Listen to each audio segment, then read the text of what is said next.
Now, this is our third session that is basically about the proteins, the functions of protein. In this session, we will cover all the aspects of the proteins. Protein is basically build muscles and all body tissues. As you know that the crucial role of protein is to provide the structure of virtually all body tissues. Some proteins have other jobs to do. Now the question is why we are biologically unique. As you all know that people have different features, skin color, ear shape, size of the nose, even the color of eyes, all these things are different. What makes each person unique? The answer is DNA, that is deoxyribonucleic acid. DNA is a special molecule that tells your cells what to do.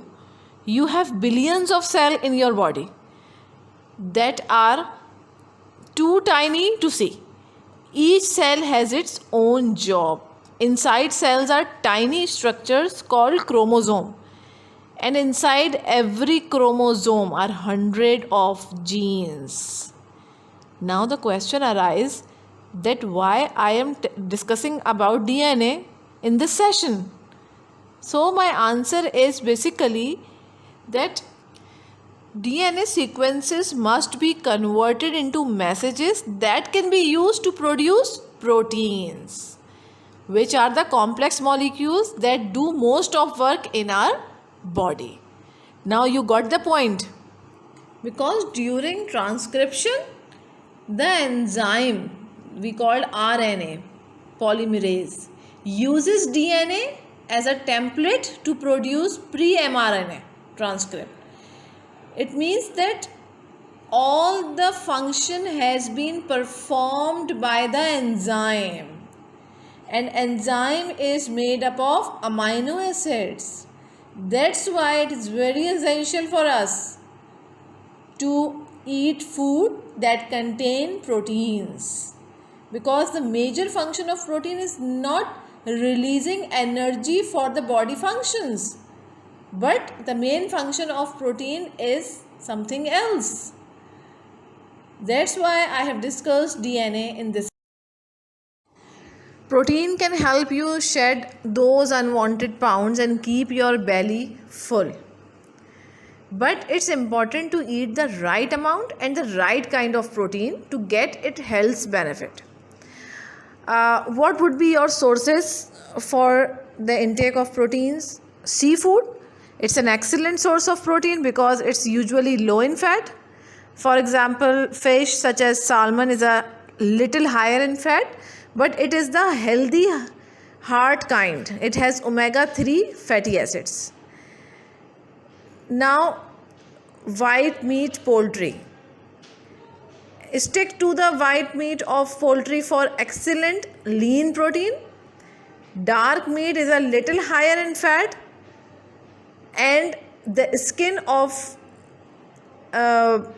basically chicken is loaded with saturated fats. So you should remove skin before eating. Not only are dairy food like milk, cheese and yogurt excellent sources of protein, but they also contain valuable calcium. And many of these products are fortified with vitamin D. Choose skim or low fat dairy to keep bones and teeth strong and help prevent osteoporosis. And now moving towards egg. Eggs are one of the least expensive form of protein. The American Heart Association says normal healthy adults can safely enjoy an egg a day. And I must add that you should consume egg with yolk, not without yolk, because all the major nutrients is in the egg yolk. Now the next one is bean. Bean is, you can say that if you take 1/2 cup of bean, it contains as much plant-based protein as an ounce of broiled steak. Plus, these nutrients nuggets are inexpensive and loaded with fiber to keep you feeling full for hours. Soy 50 grams of soy protein daily can help lower cholesterol by about 3%. Eating plant-based soy protein instead of sources of higher fat protein and maintaining a healthy diet can be good for your health. As you know that protein is the body's key source of nitrogen. When protein is stripped of nitrogen and is used as energy, nitrogen is excreted in the urine. The amount excreted is an indicator of amino acids availability. It is used as a measure of protein status known as nitrogen balance and balance. Ideally, the nitrogen excreted from the body will be in balance with the amount of nitrogen from protein consumed. All micronutrients contain oxygen, carbon, and hydrogen, as we have already discussed in our previous sessions. But it is an only protein which contains additional nitrogen molecule. So the question is, why nitrogen balance so important for our human body? Basically, the human body is built and rebuilt every day from and by proteins. If nitrogen balance is negative, the body will break down its own muscles to meet its most basic life sustaining needs. The body will conserve protein for these needs and may not perform other duties such as healing and immune functions, preparation of antibodies, the functions of enzymes. Basically, these all are prepared from amino acids. Positive nitrogen balance is necessary to create an anabolic environment, allowing the body to build new muscles and helping to recover from strenuous exercise and activity. Now, we will discuss about the nitrogen equilibrium. What is nitrogen equilibrium? When the body maintains the same amount of protein in its tissues daily, for example, input is equals to output. This applies to most healthy adults and is necessary for muscles maintenance. The nitrogen balance can further subdivided into two categories: positive nitrogen balance and negative nitrogen balance. Now, what is positive nitrogen balance? If nitrogen intake from protein and other sources is greater than nitrogen output, the body is in positive N balance. This is needed for muscle growth and pregnancy, among many other things. Now, negative nitrogen balance, when the body loses protein, it is in negative N balance. This occurs with adequate protein intake, burns, severe injury, infection, and fever. Negative nitrogen balance will lead to the breakdown of body's own protein structure, such as muscles, in order to get the amino acids the body needs. Now, here we will discuss that how we can achieve the positive nitrogen balance. This is the basic rule is to improve on your protein quality, consume more of complete proteins. It is advisable to consume minimum 30 to 40 grams of proteins per meal. Post your workout and before going to bed, consume a slow releasing protein like casein to help muscle repair and maintain muscle strength during the catabolic period. Catabolic means breakdown of cells. Anabolic means the preparation of new cells. Give adequate rest to your body. Protein synthesis takes place only if you allow your muscles to rest. This is very important to save yourself from a negative nitrogen balance. Once you have provided your body complete protein with all essential amino acids and adequate rest, you can then opt for workouts. The example of negative nitrogen balance is the disease in the children which they are suffering from kwashiorkor or marasmus. Now in this slide number 6, we have categorically defined that how much protein is required by different age groups. For example, children ages 1 to 3, they require 13 gram of protein each day. However, in girls ages 14 to 18, they require 46 grams of protein each day. Men ages 19 to 70%, they need more proteins in their daily life. Now, there is a popular myth attached to protein that they are healthy and can be consumed in any amount. This is not true. People who are conscious about their health tends to increase the consumption of proteins to gain muscle strength and to prevent weight gain. But to your surprise, this can be harmful in the long run and cause many health problems instead. It might lead to the development of many chronic diseases and can cause damage to the organs. As they say, nothing in excess and everything in balance. This can help you live a healthy life without disrupting the balance. The dietary reference intake is 0.8 grams of protein per kilogram of body weight or 0.36 gram per pound. If you take more proteins than recommended, it can help you gain those extra inches rather than losing them. People usually take high protein diet because it aids in weight loss, but that's only a short term thing. Excess protein gets stored as fat in the body, and on the contrary, it leads to weight gain. So remember this important point. Consuming a lot of proteins than required can lead to organ damage. Yes, you can surprise that if you have some kidney disease, you need to limit your protein intake. So whenever you are treating a patient with a kidney disease, then you must have to limit their protein intake. Eating too much protein can build up extra waste in your body, which the kidneys will not be able to flush out during this condition.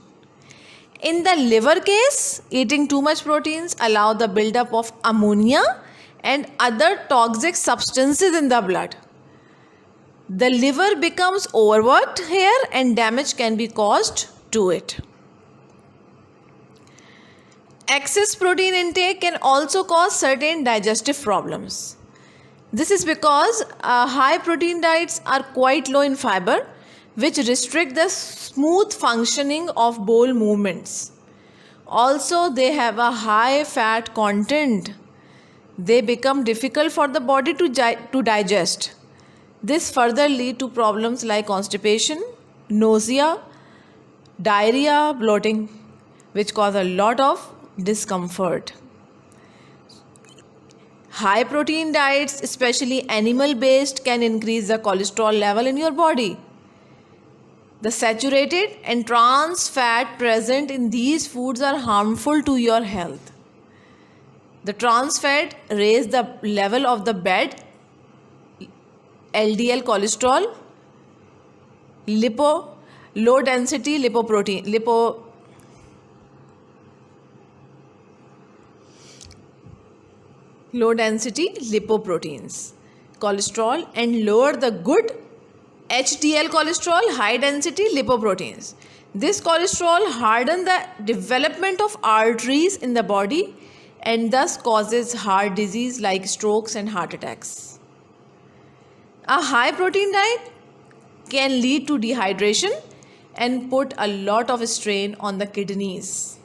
A lot of nitrogen waste is produced while the protein gets absorbed in the body, which makes us thirsty and may cause problems like dry mouth and dehydration. So the conclusion is, make sure the amount of protein you consume is not too much, but also not too less. A balanced amount of this essential nutrient can help you remain fit and in the pink of health. That's why we study about the nitrogen balance. And the condition which happens after the excessive intake of the protein is amyloidosis. This is basically collected in the organs and damage the organs. Now in this slide we will discuss about the two famous diseases caused by the deficiency of the protein is Kwashiorkor and marasmus. Kwashiorkor is basically also called it edematous malnutrition because of its association with edema. That's why we called it edematous. Edema means fluid retention. Is a nutritional disorder most often seen in region experiencing famine. It is a form of malnutrition caused by a lack of protein in the diet. People who have Kwashiorkor typically have an extremely emaciated appearance in all body parts except their ankles, feet and belly, which swell with fluid. Kwashiorkor is rarely found in the United States and other countries in Asia because we have a generally steady food supply. It is most commonly present in sub-Saharan Africa and other countries where people routinely have a limited food supply. Most people who are affected by Kwashiorkor recover fully if they are treated early. Treatment involves introducing extra calories and protein into the diet. Children who develop Kwashiorkor may not grow or develop properly and may remain stunted for the rest of their lives. There can be serious complications when treated is delayed, including coma and shock, and permanent mental and physical disabilities. Kwashiorkor can be life-threatening if it is left untreated. It can cause major organ failures and eventually death. Now, what would be the causes of the Kwashiorkor? Kwashiorkor, as we discussed, that it is caused by the lack of protein in the diet. Every cell in your body contains proteins. You need proteins in your diet for your body to repair cells and make new cells, which I have already discussed, anabolism and catabolism. A healthy human body regenerates cells in this way constantly. Protein is also especially important for growth during childhood and pregnancy. If the body lacks protein, growth. The symptoms of Kwashiorkor include the change in skin and hair color, diarrhea, loss of muscle mass, failure to grow or gain weight, edema, particularly in ankles, feet and belly, damaged immune system which can lead to more frequent and severe infections. Now the second disease is marasmus, which is a form of severe malnutrition. It can occur in anyone who has severe malnutrition, but it usually occurs in children. It typically occurs in developing countries. Marasmus can be life-threatening but can get treatment of it. The main symptom of marasmus is being underweight. Children with this condition have lost a lot of muscle mass and substantious fat. In children with marasmus, the following or different diseases can occur: chronic diarrhea, respiratory infections, intellectual disability, stunted growth.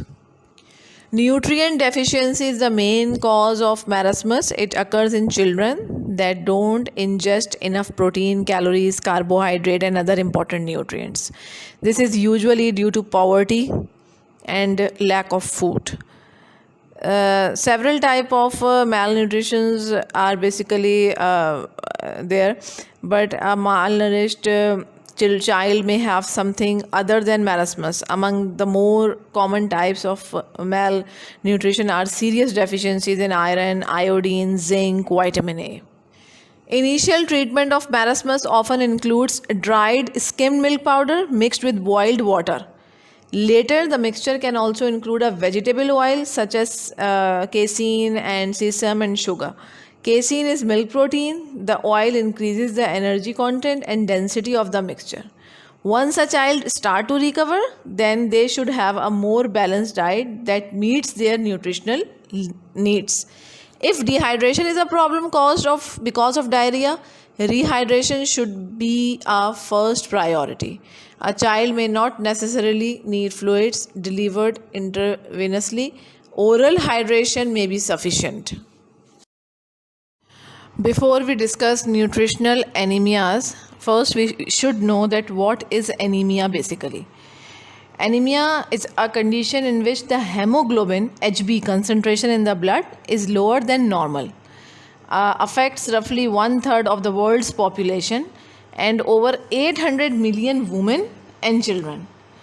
Anemia is associated with poor cognitive and motor development outcomes in children, can cause fatigue and low productivity, and when it occurs in pregnancy is associated with poor birth outcomes, including low birth weight and prematurity, as well as maternal and perinatal mortality. Nutritional anemias result when the intake of certain nutrient is insufficient to meet the demands for synthesis of hemoglobins and erythrocytes. Iron deficiency is the most common cause of anemia and is estimated to contribute to approximately 50% of all cases of anemia among non-pregnant and pregnant women, and 42% of cases in children under 5 years of age worldwide. However, the proportion of anemia due to iron deficiency will vary depending on the age and sex of the group being studied. The region of the world in which they live and prevalence of other causes of ammonia in that particular area. Deficiencies of vitamin A, B, B2, B6, B12, C, vitamin C, vitamin D and vitamin E, folate and copper can also result in anemia. Initially, we can classify anemia into 3 categories. Number 1 is microcytic, number 2 is normocytic, and number 3 is macrocytic. Now, first we should know that what is microcytic. Microcytic anemia is the most common, which is due to the reduced size of the RBCs, red blood cells, and it is caused due to the deficiency of iron, copper and pyridoxine. The next is normocytic. Normocytic anemia is in which the size of the RBC cells are normal, but the quantity in the blood is very low and mostly found where the protein malnutrition is present.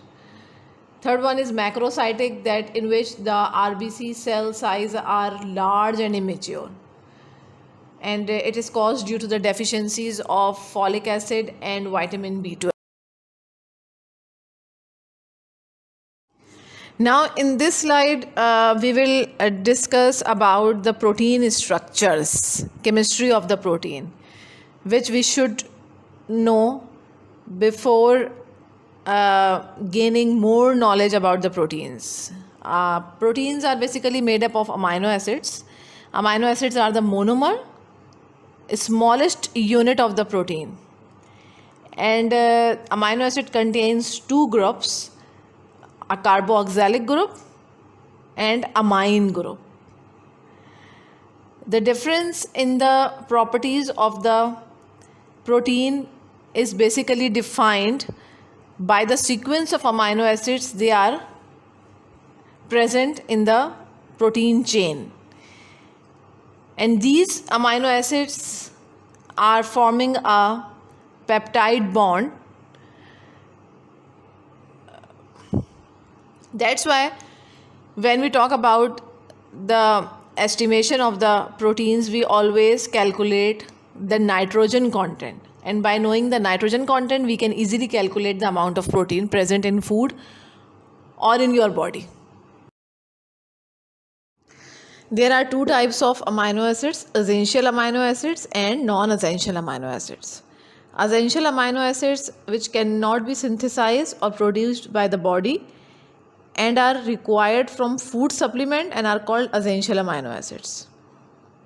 There are 9 essential amino acids that include leucine, isoleucine, histidine, lysine, methionine, threonine, phenylalanine, tryptophan, and valine. Non-essential amino acids are produced or synthesized by our body and are not taken up as food supplements are called non-essential amino acids. Non-essential amino acids out of 20 include arginine, alanine. If I conclude, then essential amino acids are those which you have to take up from the food and they are necessary for your body. Without essential amino acids, your body organs cannot perform perfectly. What is the term limiting amino acids? When an essential amino acid is not provided in adequate amount in the diet, protein synthesis is limited to the rare at which the essential amino acid is available.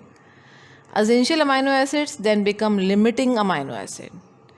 A way of describing a limiting amino acid is use the concept of a rain barrel. The protein is the rain barrel and the amino acids are the individual staves that make up the barrel. When one stave is shorter than the other, the barrel can only be filled to the level of the shortest stave. In other words, when one amino acid is deficient, protein can only be synthesized to the level of availability of that amino acid. The first limiting amino acid is the essential amino acid that first become deficient in the diet. Lysine is typically the first limiting amino acid in most swine diets because the requirement of lysine is greater relative to the amount provided in the diet. Now the relationship between complete and incomplete proteins. Complete proteins are basically those protein which contains all the essential amino acids. All animal-based foods including meat, dairy and eggs contain complete proteins. The majority of plant-based protein sources such as whole grain, legumes, seeds and nuts are incomplete. However, some plant-based foods such as soya, quinoa, buckwheat and algae are complete. Many incomplete protein sources have some of every single essential amino acid, just not in level high enough for that proteins to accomplish everything you want. Leucine, which is a main driver of muscle buildings, tends to be relatively low in most incomplete protein sources. Now the question is that how do you get all the amino acids you need? If you regularly consume meat or a lot of animal products, you are getting enough of all of the essential amino acids you need. The recommended daily allowance for protein is 0.8 grams per kilogram of body mass. But what if you don't eat meats or animal products or are trying to cut down on how much of them you eat to focus on a more plant-based diets? After all, filling up on plant-based protein sources is associated with better overall health and longevity. According to the research which explain that you should consume the protein in adequate amount to meet the nutritional requirements. Now the relationship between complete and incomplete proteins. Complete proteins are basically those protein which contains all the essential amino acids. All animal-based foods including meat, dairy and eggs contain complete proteins. The majority of plant-based protein sources such as whole grain, legumes, seeds and nuts are incomplete. However, some plant-based foods such as soya, quinoa, buckwheat and algae are complete. Many incomplete protein sources have some of every single essential amino acid, just not in level high enough for that proteins to accomplish everything you want.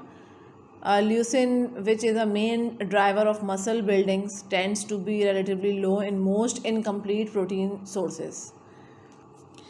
Now the question is that how do you get all the amino acids you need? If you regularly consume meat or a lot of animal products, you are getting enough of all of the essential amino acids you need.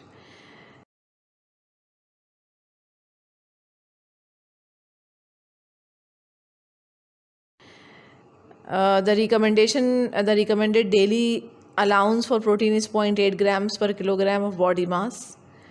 But what if you don't eat meats or animal products, or are trying to cut down on how much of them you eat to focus on a more plant-based diets? After all, filling up on plant-based protein sources is associated with better overall health and longevity. According to the research, which explain that you should consume the protein in adequate amount to meet the nutritional requirement. Different sources of protein meals have a different quantity of meat. For example, cereals have 6 to 12%, pulses have 18 to 22%, and meat have 18 to 25%. Egg has 10 to 14% milk protein, and milk has 3 to 4%, and leafy vegetables has 1 to 2%. If we talk about the quality of the protein, then always keep this thing in your mind that animal source is always superior than the vegetable protein. But the consumption of the amount of protein you are taking is very important. You should consume the animal protein because it contains all the essential amino acids which are necessary for our body function. But you should limit your intake as per described in the food pyramid. Now it's the time to conclude our session of proteins. And what the protein is basically, protein is a building block of our body and is a really important source of working, even living. Everything in excess and in lacking leads to worse situation. We should know about essential and non-essential amino acids and their sources for better intake.